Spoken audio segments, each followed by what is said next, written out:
জীবনে কোনোদিন রাষ্ট্রবিজ্ঞান পড়ল না, পড়াশোনাই নাই, সে রাজনীতি করে।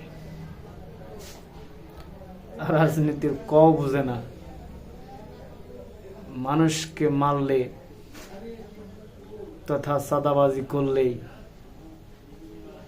মানুষের প্রতি জুলুম অত্যাচার নির্যাতন করলেই মনে করেন যে রাজনীতি করতেছি। প্রকৃতপক্ষে তাদেরকে যদি প্রশ্ন করা হয় রাজনীতি কাহাকে বলে, এর সংখ্যা কি, বর্তমান সময়ে অধিক অংশ প্রার্থীরাই না বলবে। কারণ হচ্ছে বলবে আমরা জানি না। এ হলো রাজনীতি বাংলাদেশের। যদি রাজনীতি করতে হয় তাহলে আল্লাহ তাআলাকে সন্তুষ্ট উদ্দেশ্যই করতে হবে। যদি আপনার সম্পদ অর্জন করতে হয়, যেই পথে আল্লাহ তাআলা অনুসরণ করলে হালাল ইনকাম আসবে, হালাল রিজিক কামাই করা যাবে, এমনি পথেই হালাল রিজিক সন্ধান করতে হবে। শত শত কোটি কোটি মিলিয়ন মিলিয়ন টাকা দিয়ে আপনার কোনো লাভ হবে না। এর কারণ হচ্ছে আপনি টাকা নিয়ে কবরে যেতে পারবেন না। যদি আপনি 10টি টাকাও কামান, যদি সেটা হালাল হয়, পরকালে মহান রব্বুল আলামিন অবশ্যই সেই 10 টাকার বরকতে আপনাকে জান্নাতের ওসিলা হয়ে যেতে পারে। বলি সুবহানাল্লাহ। তাই আমরা রাজনীতি করব আল্লাহ তাআলাকে সন্তুষ্ট করার উদ্দেশ্যে। আমরা জিহাদ করব আল্লাহ তাআলাকে সন্তুষ্ট করার উদ্দেশ্যে। জিহাদ বলতে আমরা অনেক কিছু বুঝি, কিন্তু প্রকৃতপক্ষে জিহাদ কি জিনিস এটা আমরা বুঝি না। জিহাদ হলো সংগ্রাম করা, লড়াই করা, বিপক্ষ দলের সাথে লড়াই করা, ইহুদি খ্রিস্টান নাসারা বৌদ্ধদের সাথে লড়াই করা। মুসলমানদের এটাই হলো জিহাদ। বাংলাদেশের জিহাদ আলাদা হতে পারে না। এমনি করে গণতান্ত্রিক ভোটের মাধ্যম দিয়ে যদি হয়, এটাও একটা জিহাদ। এই জিহাদে আপনি অংশগ্রহণ করলেন না, ইসলামের দিকে আসলেন না, এর জবাবদিহিতা আল্লাহ তাআলার কাছে আপনাকে দিতে হবে।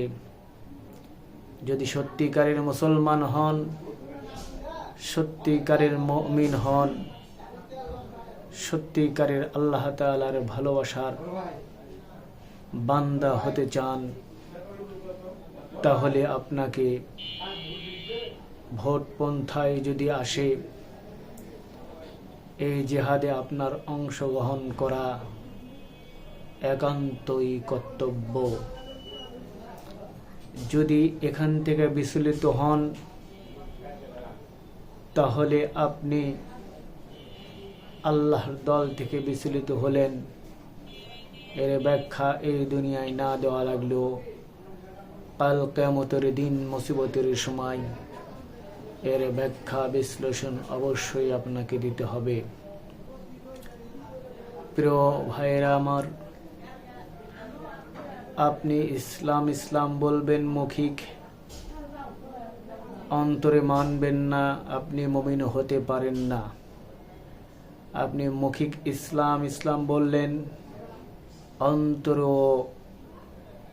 আপনি গ্রহণ করলেন, তারপরে ইসলাম যেদিকে আছে সেদিকে আপনি সিল দিলেন তথা ভোট দিলেন, তাহলে ইসলামের মধ্যে আপনি দাখিল হলেন। নয়তো ইসলাম মুখে বললেন, অন্তরে কুফরি করলেন, মুনাফিকি করলেন, সিল দিলেন অন্য জায়গায়, আপনি ইসলামী দলের মধ্যে নাই। আপনি মুসলমান হিসাবে আপনি কাল কিয়ামতের দিন জবাবদিহিতা করতে হবে। আপনার জবাব আপনি দিবেন, এটা কারো বিষয় হলো।